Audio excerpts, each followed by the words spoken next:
नमस्कार मुन्स किचेने सकलके स्वागत। आज के आमी शेयर करब आपनादेर संगे मुरगी मशालार रेसिपि। एकेबारे सहज पद्धतिते करार चेष्टा करेछि। एटा देखते जेरकम खेतेও सेरकमই टेस्टी हय। साधारण चिकेनेर थेके एकटू आलादा। एटा लुचि रुटी भात फ्राइड राइस सबेर साथेই सार्व करते पारेन। रेसिपिटी आपनारा गोड़ा थेके शेष पर्यन्त देखते थाकुन।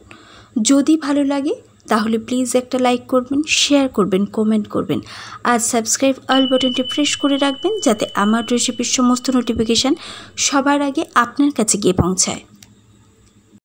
এবার আসি রেসিপিতে।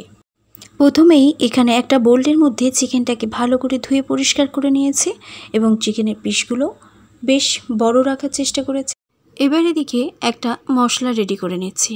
দিয়ে নিচ্ছি আদা কুচি। এখানে আদা আছে 50 থেকে 60 গ্রাম মতো আর রসুন আছে 40 গ্রাম মতো। এখানে 10 থেকে 15টা গোটা রসুনের কোয়া সাইড করে রেখে দিচ্ছি, সেটা পরে কাজে লাগাবো। সাথে দিয়ে নিচ্ছি গোলমরিচ 15 থেকে 20টা মতো আর দিয়ে নিচ্ছি ক্র্যাশ করা ধনে 1 টিস্পুন মতো। সঙ্গেই দিয়ে নিচ্ছি 4 থেকে 5টা মতো শুকনো লঙ্কা। এবার এই সব কিছুটাকে একটা রাফলি পেস্ট বানিয়ে নিচ্ছি। একেবারে স্মুথ পেস্ট নয়, একটু ক্র্যাশ করা টাইপের বানিয়ে নিয়েছি।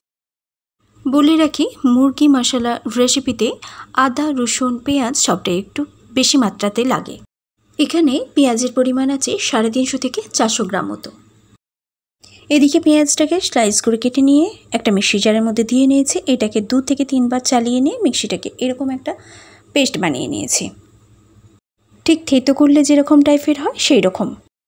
এবার এদিকে চিকেনটাকে ম্যারিনেশন করে নেব। দিয়ে নিচ্ছি পেস্ট করা মশলা, যেটা আমি আদা রসুন পেস্ট করেছিলাম সেটা। সঙ্গে দিয়ে নিচ্ছি 1 টিস্পুন মতো হলুদের গুঁড়ো, 2 টিস্পুন মতো লঙ্কার গুঁড়ো। এর সাথে অ্যাড করে দিচ্ছি 2 টেবিল স্পুন মতো সর্ষের তেল। সঙ্গে দিয়ে নিচ্ছি 2 টিস্পুন মতো জিরে গুঁড়ো। দিয়ে নিচ্ছে গোলমরিচের গুঁড়ো 1 টিস্পুন মতো। সব কিছুটাকে হাত দিয়ে ভালো করে মাখিয়ে নেব। আর উপর থেকে দিয়ে নিচ্ছি 1 টিস্পুন মতো নুন। নুনটা ভালো মতো মিশিয়ে নিয়ে সাইডে রেখে দিচ্ছি। মোটামুটি 20 মিনিট মতো রেস্টে রেখে দেব। এদিকে বেশ কিছু আলুটাকে আমি ভেজে নিচ্ছি। এটাকে পুরো ক্রিস্পি করে ভেজে নেব। 1/2 টিস্পুন মতো হলুদ অ্যাড করে দিলাম, তাতে আলুটা ভাজার সময় কালারটা খুব ভীষণ ভালো আসে। আলুটা ক্রিস্পি করে ভাজার কারণ মাংসের মধ্যে যেন আলুর ফ্লেভার কোনো রকমের না থাকে। আর একটা বলে রাখি, আলুটা একেবারেই অপশনাল। এবার এদিকে গ্যাসের মধ্যে বসিয়ে নিয়েছি একটা পরিষ্কার কড়াই। দিয়ে নিচ্ছি সর্ষের তেল পরিমাণ মতো। সাথে অ্যাড করে দিচ্ছি 2টো তেজপাতা। দিয়ে নিচ্ছি একটা দারচিনির টুকরো, একটা বড় এলাচ। দিয়ে নিচ্ছি 4 থেকে 5টা মতো ছোট এলাচ। আর এখানে রয়েছে অল্প একটু জায়ফল আর একটু জয়িত্রী ফুল। একটুখানি সব কিছুটা গরম হয়ে গেলে অ্যাড করে দিচ্ছি 1 টিস্পুন মতো শাহি জিরা। সব কিছুটা মিডিয়াম আঁচের মধ্যে সতে করে নিচ্ছি। বেশ একটু সতে হয়ে গেলে অ্যাড করে দিচ্ছি মিক্সির মধ্যে 2-3 বার চালিয়ে নিয়ে যে ক্র্যাশ করে নিয়েছিলাম পেঁয়াজটা, সেটাই আমি এর মধ্যে অ্যাড করে দিচ্ছি। সম্পূর্ণ পেঁয়াজটা দেওয়া হয়ে গেলে প্রথমে আঁচটাকে 2 থেকে 3 মিনিট মতো বাড়িয়ে নিয়ে তারপর এটাকে মিডিয়াম ফ্লেমে পেঁয়াজটাকে ভেজে নিতে হবে। পেঁয়াজটা ভাজার ঠিক এরকম পর্যায়ে অ্যাড করে দিচ্ছি 1 টিস্পুন মতো চিনি। চিনিটা দেওয়ার পর মোটামুটি 2 থেকে 3 মিনিট মতো আবার নাড়াচাড়া করে নিয়ে অ্যাড করে দিচ্ছি বেটে রাখা যে মশলাটা, আদা রসুন শুকনো লঙ্কা সব যে বেটে নিয়েছিলাম সেটাই অ্যাড করে দিলাম। সঙ্গে দিয়ে নিচ্ছি 1 টিস্পুন মতো হলুদের গুঁড়ো, 1 টিস্পুন মতো লঙ্কার গুঁড়ো। মশলাটা মেশাতে অ্যাড করে দিচ্ছি মশলা বাটিটা দিয়ে অল্প একটু জল, যাতে সমস্ত মশলাটা একত্রিত হয়ে যায়। সমস্তটাকে মোটামুটি মিডিয়াম টু লো এতে করে দিয়ে আঁচটাকে এটা ভালো মতো কষিয়ে নিচ্ছি। কষাতে অ্যাড করে দিচ্ছি 2 টেবিল স্পুন মতো টমেটো সস। তবে আপনাদের কাছে যদি কাঁচা টমেটো থাকে সেটাকে বেটে এর মধ্যে অ্যাড করে দিতে পারেন। সসের বাটিটা ধুয়ে আরেকটু আমি জল অ্যাড করে দিলাম। দিয়ে এটাকে ভালো মতো আরও 2 থেকে 2.5 মিনিট মতো কষিয়ে নিচ্ছি। মশলাটা কষানোর ঠিক এইরকম পর্যায়ে অ্যাড করে দিচ্ছি ম্যারিনেট করে রাখা চিকেনটা। সমস্ত চিকেনটা আমার দেওয়া হয়ে গেলে চিকেনটাকে ভালো মতো মশলার সাথে কষিয়ে নিতে হবে। প্রথমে আঁচটাকে 2 থেকে 3 মিনিট মতো বাড়িয়ে নিয়ে ভালো মতো চিকেনটা মশলার সাথে কষিয়ে নিচ্ছি। অ্যাড করে দিচ্ছি নুন স্বাদ মতো। নুনটা প্লিজ যে যার স্বাদ বুঝে দেবেন। এখানে 3 থেকে 4টে মতো চেরা কাঁচা লঙ্কা অ্যাড করে দিলাম। নুন আর কাঁচা লঙ্কাটা দিয়ে আরও 3 থেকে 4 মিনিট মতো মিডিয়াম ফ্লেমের মধ্যে কষিয়ে নিয়েছি। অ্যাড করে দিচ্ছি 2 টিস্পুন মতো গরম মশলা গুঁড়ো। গরম মশলাটা দিয়ে একেবারে মিডিয়াম টু লোয়েতে করে দিয়ে এটাকে ভালো মতো কষিয়ে নিচ্ছি। এই সময় চাইলে আপনারা একটু ঢাকা দিয়ে কষাতে পারেন। চিকেনটা মোটামুটি আমার কষানো হয়ে গেছে, চিকেন থেকে তেল ছেড়ে বেরিয়ে আসছে। এই সময় আমি অ্যাড করে দিচ্ছি যে ভেজে আলুটা রেখে দিয়েছিলাম সেটা। আবারও বলছি, আলুটা একেবারেই অপশনাল। যারা খুবই আলু পছন্দ করেন তারাই কেবলমাত্র অ্যাড করবেন, আদারওয়াইজ এই আলুটা স্কিপ করতে পারেন। আলু ছাড়াও চিকেনের এই রেসিপিটা খেতে খুবই সুন্দর হয়। আলুটা দিয়েও আরও 2 থেকে 3 মিনিট মতো ভালো মতো কষিয়ে নিয়েছি। এবার আমি মোটামুটি এটাকে 2 থেকে 3 মিনিটের জন্য ঢাকা দিয়ে নিচ্ছি, একেবারে লো টু মিডিয়াম করে দিয়ে আঁচটা। ঢাকা দিয়ে আরও 5 থেকে 7 মিনিট মতো অপেক্ষা করব। 5 থেকে 7 মিনিট পরে চিকেনের ঢাকাটা খুললাম।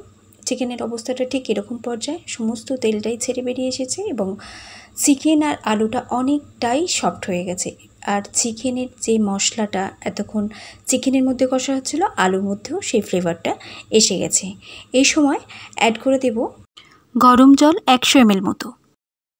বেশি কিন্তু জল অ্যাড করব না, এটা জল ছাড়া খুবই ভালো হয়। তবে আলু যেহেতু দিয়েছি সেই হিসাবে আমি একটু জল অ্যাড করলাম। জলটা দেওয়ার পর 5 থেকে 7 মিনিট মতো এটাকে নাড়াচাড়া করে নিয়েছি হাই ফ্লেমের মধ্যে। এই সময় আপনারা যতটা গ্রেভি চান সেই হিসাবে জলটা অ্যাড করে নিতে পারেন। আমি এখানে লিউকম ওয়াটার অ্যাড করার কারণ হচ্ছে যাতে কুকিং প্রসেসটা থেমে না যায়। মোটামুটি এখানে 200 ml মতো নিয়ে আবারও লিউকম জল অ্যাড করে দিয়ে আপনারা চাইলে এই সময় একটু ঢাকা দিয়ে নিতে পারেন। জলটা দেওয়ার পর মোটামুটি আরও 5 থেকে 7 মিনিট মতো অপেক্ষা করব।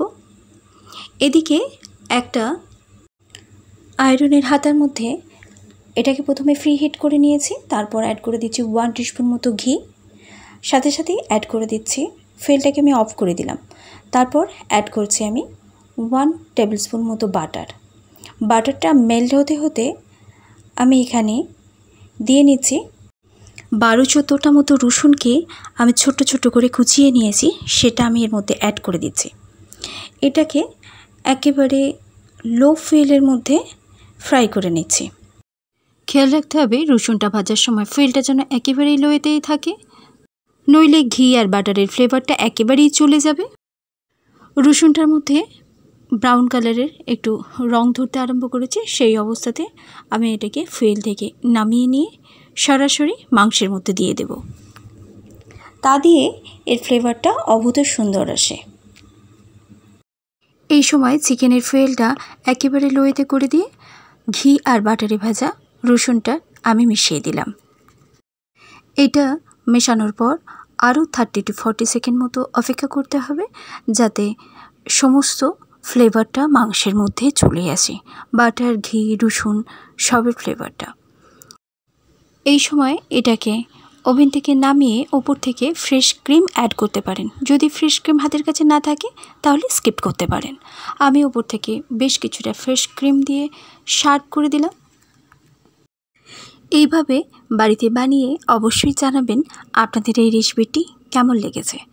ধন্যবাদ আপনাদের মূল্যবান সময় থেকে আমায় একটু দেওয়ার জন্য।